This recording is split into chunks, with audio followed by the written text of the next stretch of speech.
Rated SPG. Striktong patnubay at gabay ng magulang ang kailangan. Maaaring may masiselang tema, lengguwahe, karahasan, sexual, horror o droga na hindi angkop sa mga bata.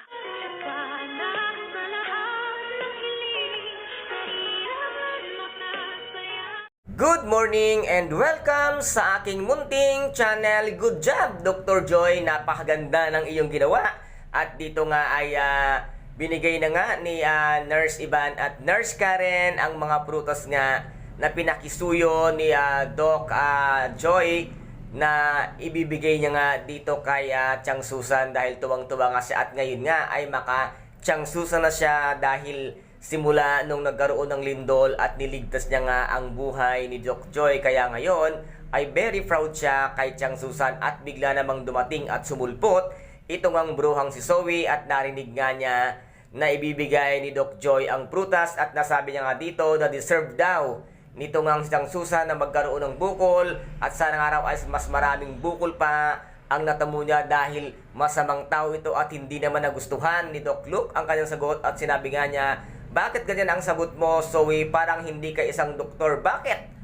Wala ba tayong karapatang magalit bilang isang doktor? Ito nga ang sinabi nito nga si Zoe at ito ang hindi nga nagustuhan lalo ni Doc Joy nang sinabi nga dito ni Zoe na sana nga raw ay mas maraming bukol pa ang mata mo nito nga si Chang Susan at lalong nagpanting ang pandinig ni Doc Joy at sinabi nga niya na kung masama si Chang Susan ay mas masama ka at malamang mas maraming bukol ang natamo mo at sigurado ako na buong katawan mo ay puro bukol na dahil mas masama kang tao kumpara kay Chang Susan at hindi naman nagustuhan nitong bruhang si Zoe ang sinabi ng Doc Joy. Kaya sinabi niyang ulitin at good job talaga ulit Doc Joy dahil inulit niya ang kanyang sinabi na talagang pinagdiinan niya na yung katawan mo ay puro bukol na dahil mas masama ang ugali mo at dito naman ay hindi nakapagpigil si Doc Joy ay pinatulan niya nga ng tuluyan itong ang bruhang si Zoe na ngayon sinabi nga ni